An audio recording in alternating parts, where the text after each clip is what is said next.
বিয়ে সুসম্পন্ন যাতে হয় তা আমি চেষ্টা করবই। আমি বৈষ্ণব রাজা হওয়া সত্ত্বেও অসি ধরতে আমি দ্বিধাগ্রস্ত হব না। নিমায়ের বিবাহ আমি সুসম্পন্ন করবই। আজ এমন একটা আনন্দের দিনে এইভাবে বসে বসে কাঁদতে আছে। আনন্দ? কিসের আনন্দ? তুমি জানো আমার ছেলে মেয়ে নেই বলে আমি শ্রীবরণডালা সাজাতে পারিনি, আর আমার মুখ দেখা পাপ। মাসি, তুমি কি গো? আজ তোমার ছেলের বিয়ে, আজ তুমি আমাকে আশীর্বাদ করবে না? ওরে বাপ, আমি তোকে আশীর্বাদ না করে থাকতে পারি বল? আমি কাছে না গেলে কি হবে? দূর থেকে তোকে আমি দু হাত ভরে আশীর্বাদ করছি রে।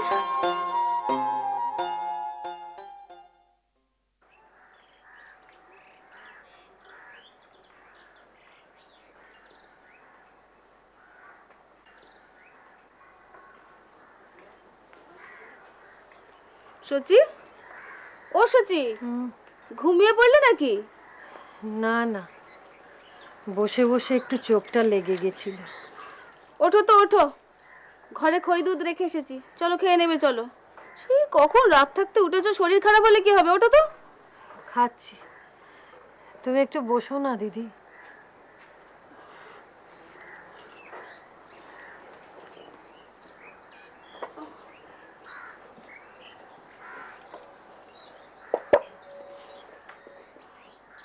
কি হলো বলো, কি বলবে? বলছি, এইবারে আমার নিমায়ের সংসারে মন বসবে তো? বসবে গো বসবে। পুরুষ মানুষের কাঁধে সংসারে জোয়াল পড়লে না তার মন বসতে বাধ্য। সেই আশাতেই তো ছেলের বিয়েটা দিলাম, নইলে ওই তো ছেলে সবে দুটো ছাত্র পড়াচ্ছে, সংসারের এই হাল। তুমি আমার নিমাইকে নিয়ে ভেবো না, ওর কত গুণ বলো তো। হ্যাঁ, আর এই বয়স একটু দুরন্ত হবে না? তবু বড় ভয় করে গো দিদি। এরপরেও যদি সংসারে মন না বসে তাহলে তো। না না, ও কথা বলো না। ঘরে এমন লক্ষ্মীমন্ত্র বউ নিয়ে আসছো, মন বসবে না কেন? ঠিক মন বসবে। ছেলে যখন নিজের পছন্দ করা মেয়েকে বিয়ে করবে বলে ঠিক করলো, তখন আমি আর বাধা দিইনি। আমি আর কতদিন বলো? শুধু এর পরে যেন ঘরের বাইরে মন না যায়। উফ, তুমি আজকের দিনে ওসব কথা বলবে? ভয় করে গো দিদি, বড় ভয় করে। ও যে বিশ্বরূপেরই ভাই, ঘর পোড়া গরু, সিঁদুরে মেঘ দেখলে তো ভয়। এ কি গো দিদি, তুমি কাঁদছো? তোমার চোখে জল? ও, আমার ভুল হয়ে গেছে গো দিদি, আমি না জেনে তোমাকে কষ্ট দিয়ে ফেললাম। না না না গো না, তুমি কষ্ট দেবার কে? সবই তো আমার ভাগ্য। জানো দিদি, মাঝে মাঝে যখন বিশ্বরূপের কথা মনে পড়ে মনটা কেঁদে ওঠে, তখনই তোমার কথা মনে পড়ে যায়। আমি তো তবু সন্তান সুখ পেয়েছি, আমার নিমাই আছে, কিন্তু তোমার। ওসব কথা থাক, ওঠো তো ওঠো। আজ ওদের কথা বড় বেশি করে মনে পড়ছে গো। সবাই আছে, শুধু ওরা নেই। আচ্ছা, ভিড়ের মধ্যে, গাজনের মেলায়, পোড়ামার উৎসবে একবারও কি লোকনাথের মুখ তুমি খুঁজে বেড়াও না? সুচি, গৃহত্যাগী সন্ন্যাসীকে আমরা যদি গৃহে ফিরিয়ে আনার কথা ভাবি, তাহলে সন্ন্যাসীর যে পাপ লাগে। ওরা যে সুখের সন্ধানে গেছে, সেই সেই সন্ধানে সেই আনন্দে ওরা থাকুক। আমরা চলো তো, কথায় কথা অনেক বেলা হয়ে গেছে। চলো ওঠো, চলো ওঠো ওঠো, আবার বউ ছেলে এসে পড়বে। তোমার সংসার তো কাল থেকে সুখে ভরে উঠবে দিদি। ওঠো ওঠো ওঠো, চলো ওঠো। নিমাইয়ের বিয়েতে যাওয়াটা উচিত হবে কি না? আমার মতে কি বলে জানো?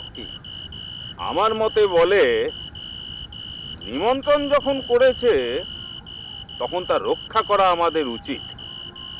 বিনা নিমন্ত্রণে গেলেই বা ক্ষতি কি? ব্রাহ্মণ কুলশ্রেষ্ঠ, সমাজের যে কোনো অনুষ্ঠানে তাদের অবাধ গমন। না না, তা বলে ওই বৈষ্ণব ঘরেতে যাওয়াটা। হ্যাঁ, সে কথা আমিও ভেবেছি। নিমাই পণ্ডিত এবং বল্লভাচার্য দুজনেরই অবস্থা তো তেমন ভালো নয়। কি এমন খাওয়াবে? হ্যাঁ, ওই তো থোড় মোচা আর মিষ্টান্ন। আমি ভাবছি অন্য কথা। কি? এই মদ্য মাংস এ তো অনেক হলো, একটু নয় স্বাদ বদলালো, তাতে ক্ষতিটা কি? আর তাছাড়া ওই বিয়ের আসরের কেতনটা কেমন হয় সেটাও তো একটু দেখা দরকার। তা বটে। অদ্বৈতাচার্য এবং শ্রীবাস ঠাকুর দুজনেই রয়েছে, তাহলে মনে হয় খাওয়া দাওয়াটা মন্দ হবে না। এ মহাধূর্ত, বুঝলে, মহাধূর্ত হচ্ছে এই বল্লভাচার্য। বিনা পণে মেয়ের বিয়েটা সেরে ফেললে, আর দেখো কাঁদুনি গেয়ে গেয়ে কাঁদুনি গেয়ে গেয়ে এ অপরের ঘাড় ভেঙে কেমন বিবাহের অন্যান্য ব্যয় সব তুলে ফেললাম। দেখো, নিমাই পণ্ডিত সে যদি বোকার মতো ওদের ওই ফাঁদে পা বাড়ায়, হ্যাঁ, তাতে ওর দোষ কি? আর নিমাইয়ের বিয়ে হয়েছিল বলেই তো অদ্বৈতাচার্য ওদের পাশে গিয়ে দাঁড়িয়েছে। সব ঠিক আছে, কিন্তু ব্যাপার কি জানো রুদ্র, এই এই সারা নবদ্বীপে এই বেটা ছেলে নিমাই একটা মেয়ে খুঁজে পেল না। হ্যাঁ, কোথাকার কোন একটা ওই হাবাতের ঘরের মেয়েকে নিতে হলো। তো যার সঙ্গে মজে মন কিবা হাড়ি কিবা ডোল। যাকে আমাদের অত কোথায় দরকার কি? আমরা নিমন্ত্রণ পেয়েছি, যাও। হ্যাঁ হ্যাঁ, এটা তুমি ঠিক বলেছো। আচ্ছা, খাওয়া দাওয়ার ব্যাপারে অবশ্য বেশি বাদ বিচার করাই উচিত নয়। তাছাড়া দুদিনের গৃহের অন্যের খরচাটা তো বাঁচবে। হ্যাঁ, আচ্ছা, ওই রায় রায়রায়নরা হ্যাঁ হ্যাঁ, রায়রায়নরা রাগারাগি করবে না তো? রায়রায়নরা রাগ, আরে ধ্যাৎ, অত ভিড়ের মধ্যে কে কার খোঁজ রাখবে? হ্যাঁ, আমরা ওই ভিড়ের মধ্যে যাব, খাবো আর পালিয়ে আসবো। বেশ, তাহলে তাই চলো। হ্যাঁ, তাই চলো। তবে হ্যাঁ, হ্যাঁ, কি? ওখানে যদি আমরা কোনো ছিদ্র খুঁজে পাই তখন কিন্তু ছাড়া চলবে না।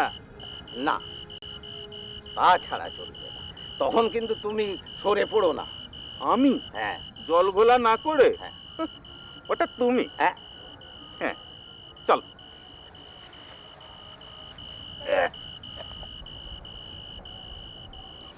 সত্যি বলছি রে সই, তোর রূপ যেন ফেটে পড়ছে।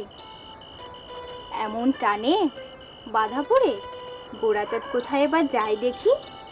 দাঁড়া না, ওকে আরেকটু গয়না পরাতে দে, তাহলে আমরা বুঝতে পারবো যে সখীর বাবা মা কেন ওর নাম লক্ষ্মী রেখেছে। ওমা, এমন শুভ দিনে অমন হাপুড়ের মতো শ্বাস নিচ্ছিস কেন? এই ভিটে, ওই পুকুর, গাছপালা, রোজ বিকেলে আমি এখানে বসে দেখি কাল থেকে আর দেখতে পাবো না। আমার হাঁসগুলো, ওদের কি হবে? মালতী গাই, ও আমি ছাড়া কারুর হাতে দুধ দেয় না, ওর কি হবে? মরণ, এই যদি মনে ছিল তবে বিয়ে বিয়ে করে পাগলি হয়েছিলিস কেন শুনি? ওর জন্ম থেকে শুনেছি জীবজন্তুতে ওর ফাঁড়া আছে, তাই সারা জীবন বুক দিয়ে আগলে রেখেছিলাম। সেই নারী ছেঁড়া ধনকে পরের হাতে তুলে দিতে বুকে যে কি বাজে। পরের হাতে? এ তুমি কি বলছো গো খুড়ি? সারা নবদ্বীপের লোক বলে গোড়াচাঁদের মতো পাত্র হয় না। এমন জামাইয়ের শাশুড়ি মা হচ্ছে তুমি, এ কি কম সৌভাগ্যের কথা? দাও দাও দেখি, আরো কিছু গয়না দাও, ওকে আরেকটু সাজিয়ে দিই। দাও। নে মা, এইটুকুই আমার সম্বল, এই দিয়ে লক্ষ্মীকে রাজলক্ষ্মীর মতো সাজিয়ে দে। হ্যাঁ রে মা লক্ষ্মী, কেন যে গরিবের ঘরে জন্মালি, রাজকন্যের মতো রূপ পেলি, আর হাভাতের মতো সাজ। এই সাজে তোকে কি মানায় বল? ভেতরে আসতে পারি? আরে রানীমা, আসুন আসুন। শরীরটা ভালো নেই, ভেবেছিলাম আসবো না, কিন্তু নিমাইয়ের বিয়েতে না এসে তো থাকতেও পারলাম না। বসুন।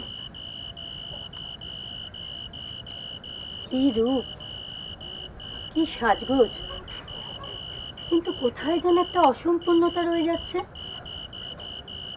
গয়নার অভাব। আমার নিমাইয়ের বইয়ের জন্য এত কম গয়নাতে তো চলবে না। রানীমা, রানীমা, এইটুকুই আমার সম্বল, আমি যা পেরেছি সাধ্য মতো চেষ্টা করেছি রানীমা। তা বললে তো হবে না। এই, তোমরা কেউ একজন গিয়ে বল্লভাচার্যকে ডেকে আনো তো।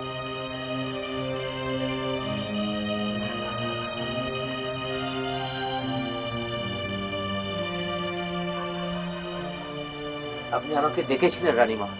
হ্যাঁ, আমি জানি আপনার অবস্থা, কিন্তু নিমাই আমার স্নেহের জন, তাই নিমাইয়ের বউকে এখান থেকে নিয়ে যাওয়ার জন্য আমি যদি সাজিয়ে গুছিয়ে কিছু দিই, তাতে কি আপনাকে অমর্যাদা করা হয় ঠাকুর?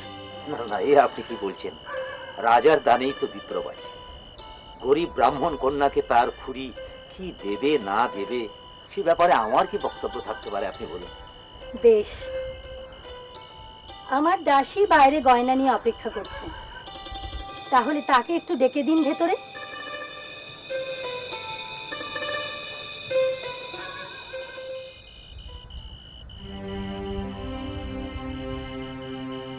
জগাই, এত রাতে তুই কোথায় চলেছিস? একটু প্রধান ঘাটে যাব ভাবছি। আমি দেখতে চাইছি ওই বিদেশি বণিকেরা কত খাজনা দেয়। যদি হিসেবের গোলমাল ধরতে পারি তাহলে গৌড়েশ্বরের কাছে ওই বুদ্ধিমন্তের বিরুদ্ধে অন্তত নালিশ জানানো যেতে পারে। জগাই, আজ নিমাই পণ্ডিতের বিয়ে, ভুলে গেছিস? ভুলিনি, এক মুহূর্তের জন্যেও আমি বিস্মরণ হইনি। তাহলে তাহলে কি সবই পূর্ব পরিকল্পনা মাফিক হবে? ওই তো, ওই সুখদেব আর বিল্লধর আসলে কি করতে হবে তাদের বলে দিস। তবুও তুই থাক না ভাই, এই ব্রাহ্মণেরা আসবে, সবাই মিলে একটু আলোচনা করতাম। আলোচনা? কিসের আলোচনা? আমি কাজে বিশ্বাসী মাধাই, কথায় নয়। শোন, তুই ওদেরকে বলে দিবি যে বরযাত্রী সেজে ওরা যেন বরযাত্রীদের দলে মিশে যায়। তারপরে যেই মুহূর্তে বিয়েটা শুরু হবে তখনই কোনো অজুহাতে একটা গোলমাল বাঁধবে, আর তাতেই বিয়ে পণ্ড। ওই দু চারটের মাথা ফাটাতে পারলেই জগাই, কাজটা অত সহজ হবে না রে। সংবাদ পেলাম রাজা বুদ্ধিমন্ত নিজে বিয়ের আসরে উপস্থিত থাকবেন। রাজার উপস্থিতিতে বিয়ে বিঘ্ন করা আমাদের সাধ্য না। কি করবে রাজা বুদ্ধিমন্ত? হ্যাঁ, দেখবি একটু গোলমাল বাঁধলেই সে কোনো গাছতলায় গিয়ে ওই মালা জপছে। তুই নিশ্চিত রাজার পাইক বরকন্দাজরা কিচ্ছু করবে না? আরে তারা বাধা তো দেবে। এটাই তো চাই, বাধা দিক। যত বাধা তত গোলমাল, আর যত গোলমাল তত রক্তপাত। হ্যাঁ, রক্তপাত। তুই কি ভাবছিস রক্তপাত হলে ওই নিমাই পণ্ডিত ছাদনা তলায় গিয়ে দাঁড়াবে? না না না না, বৈষ্ণব প্রাণ একেবারে কেঁদে উঠবে মাথায়। জগাই, এটা তো দারুণ বলেছিস রে। নিমাই বিভাগী হয়ে যাবে, একেবারে কাশি চলে যাবে। আপনি এ সময়? আমি এলাম আপনাদেরকে সতর্ক করতে। আমার ধারণা আজকে নিমাই পণ্ডিতের বিয়েতে একটা বড় গোলমাল কিছু হবে। রাজা বুদ্ধিমন্ত সেই সংখ্যাতেই ওই বিবাহ আসরের বাইরে প্রচুর রক্ষী মোতায়েন করছেন। তো আমরা কি করতে পারি? আমাদের কি বা করার আছে? আছে আছে, অনেক কিছু করার আছে আপনাদের। প্রথমত, নগর কোটাল হিসেবে নগরের শান্তি শৃঙ্খলা বজায় রাখতে হবে। আমি সেটা মনে প্রাণে চাইছি। আমার কিরকম একটা মনে হচ্ছে আজকে কোথায় যেন বেশ কিছু ছদ্মবেশী দস্যু এই অনুষ্ঠানে ঢুকে লুটতরাজ চালাবে, আমার মন বলছে। শ্যাম মহোদধি কেমনে বিধাতা, মথি আসে কত কাল, কত সুধারসে তাতে নিরমিলা, উপজে গৌর রসাল। ত্রিভুবনে প্রেম বাদর হইল, গৌর প্রেম বরিশনে, দিনহীন জন ও রসে মগন, নরহরি গুণগানে, নরহরি গুণগানে, নরহরি গুণগানে।